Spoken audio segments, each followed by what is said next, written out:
fluctuating calm, authoritative, curious. There is a country in Europe that most people couldn't point to on a map. A country that was, for nearly half a century, the most isolated nation on Earth, more closed off than North Korea. A country with over 700,000 concrete bunkers, a communist dictator who trusted no one, and beaches that rival the Maldives. That country is Albania, tucked into the southwestern corner of the Balkans, bordered by Montenegro, Kosovo, North Macedonia, and Greece. Albania is small, just 28,000 square kilometers, about the size of Maryland. But inside those borders lies one of the most layered, complicated, and quietly extraordinary stories in all of Europe. Today we're going deep.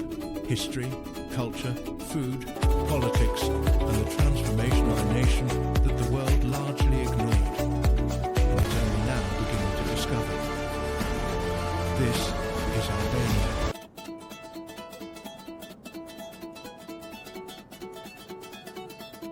Albania sits at a crossroads, geographically, culturally, and historically.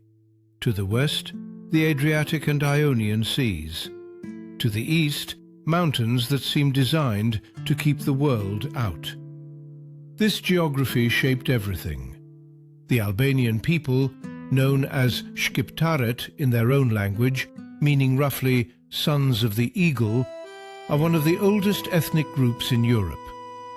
Most historians believe they are direct descendants of the ancient Illyrians, who inhabited the Western Balkans long before the Romans arrived.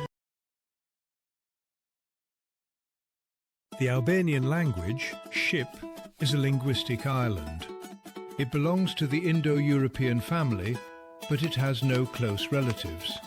It is its own branch, as distinct from its neighbours as English is from Arabic. This linguistic isolation is a symbol of something deeper. Albania has always stood apart. The country has a population of roughly 2.8 million people, You won't though believe the what happened Albanian next. diaspora worldwide is what life is estimated all at about, over my 7 family. million. Two family! There are more Albanians living outside Albania than inside it. In Kosovo, North Macedonia, parts of Greece, Italy and Germany, Albanian communities are woven into the fabric of daily life. Albania's recorded history begins with the Illyrians, who clashed constantly with Greek colonies along the coast, and eventually with Rome itself. By 168 BC, Rome had conquered the region. For centuries, the area that is now Albania was part of the Roman Empire, then the Byzantine Empire. The ruins still stand. Butrint, in the south, is one of the most important archaeological sites in all of Europe. Greek, Roman, Byzantine and Venetian layers literally Calm, authoritative, curious. The Ottomans swept through the Balkans with extraordinary speed. Most of southeastern Europe fell within decades. But Albania resisted always slain, and the man who led that resistance became a legend, not just for Albania, but for all of Christian Europe. His name was Gjergj Kastrioti. History knows him as Skanderbeg. Born around 1405, Skanderbeg was taken as a hostage by the Ottomans as a child. He was raised at the Ottoman court, trained as a soldier, and rose to become one of the empire's finest military commanders. Then, in 1443, he switched sides. He returned to Albania, reclaimed his family's fortress at Kruja, and raised the flag of the double-headed eagle. For the next 24 years, Skanderbeg led a coalition of Albanian lords against the most powerful military force on earth, and he never lost a single major battle.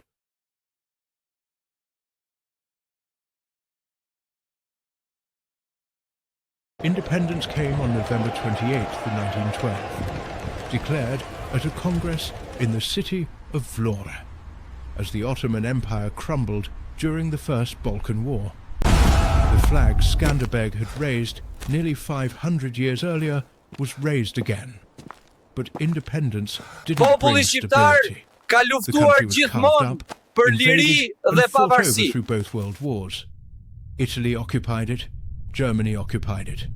And then in 1944, as the dust of World War II settled, a 36-year-old communist partisan named Enver Hoxha took power.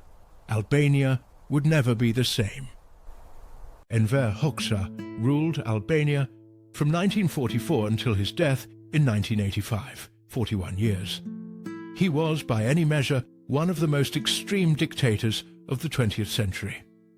By the 1970s, Albania had broken with every communist nation on earth. It was alone, completely alone, and then there were the bunkers. Between 1967 and 1986, the Albanian government constructed over 700,000 concrete bunkers, one for every 4 citizens. They dotted every inch of the country: beaches, mountain passes, city parks, farm fields. Hoxha was convinced that invasion was imminent. The bunkers were nearly indestructible, built to withstand tank fire and artillery, but they were never used, not once.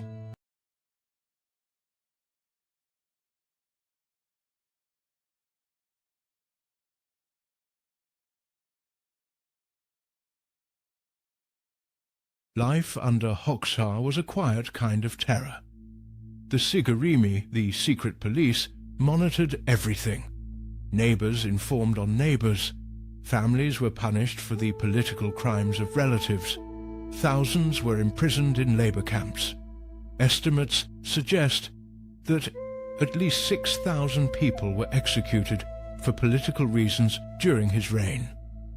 When Hoxha died in 1985, he left behind a country that was the poorest in Europe, by far, with almost no infrastructure, no industry, no connection to the outside world. It wasn't until 1991 that communism finally collapsed in Albania, one of the last countries in Eastern Europe to make the transition. And what followed was chaos. Tens of thousands of Albanians rushed to the coast and attempted to flee to Italy by boat. Many didn't make it. In 1997, a catastrophic pyramid scheme collapsed. The government fell. Armed gangs roamed the streets. It was, briefly, a failed state, but Albania survived and rebuilt. If you visit Tirana today, you would barely recognize it as the grey, concrete city it was in 1991. The transformation is, genuinely, one of the most remarkable urban stories in Europe. It started with paint. In the early 2000s, the mayor of Tirana, an artist named Edi Rama, began painting the city's Soviet-era apartment blocks in bright, bold, geometric colors. Reds, blues, yellows, oranges. It was an act of psychological warfare against greyness, against despair. Rama later became Prime Minister, a position he still holds. And whatever you think of his politics, the transformation of Albania under his watch has been dramatic. GDP has grown steadily. Tourism has exploded. Tirana has a nightlife scene that draws visitors from across the Balkans. Albania is currently a candidate for European Union membership. The country faces real challenges. Corruption remains a serious problem. Emigration is a persistent drain on the population, particularly of young, educated Albanians seeking opportunity in Western Europe. Albania's culture is ancient, layered, and fiercely distinct. Albanian isopolyphony, a form of traditional folk singing where voices layer over each other in complex harmonies, is recognized by UNESCO as an intangible cultural heritage of humanity. The Kasun of Leki Dukakgjini is one of the most fascinating documents in Albanian cultural history. A code of customary law passed down orally for centuries, it governs everything from property rights to hospitality to blood feuds.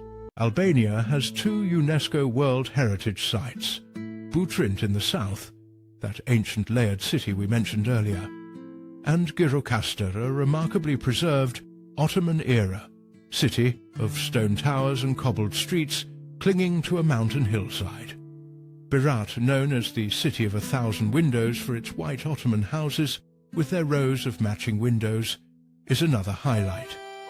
And then there is the accursed mountains, the Bieshket e Namuna, in the north, a wild, dramatic alpine landscape that has only recently opened up to hikers and tourists. Let's talk about food, because Albanian cuisine is seriously underrated. The national dish is arguably tave kosi, a baked lamb and yogurt casserole, slow cooked until the yogurt sets into a creamy, tangy custard. Bajrek, a flaky layered pastry filled with spinach and cheese, or meat or tomatoes, is eaten at every time of day. Fergesa is a Tirana specialty, a rich bubbling skillet of peppers, tomatoes and either offal or cottage cheese. And then there is raki, the Albanian spirit, a grape or mulberry brandy homemade throughout the country. Albania is not a perfect country. No country is. It carries the weight of a brutal history, the scars of isolation and the ongoing work of rebuilding institutions and trust. But there is something in Albania that is increasingly rare in our hyper-documented, over-touristed world. It is a place that still surprises you. The bunkers are still there, hundreds of thousands of them scattered across the landscape, silent reminders of a paranoid past.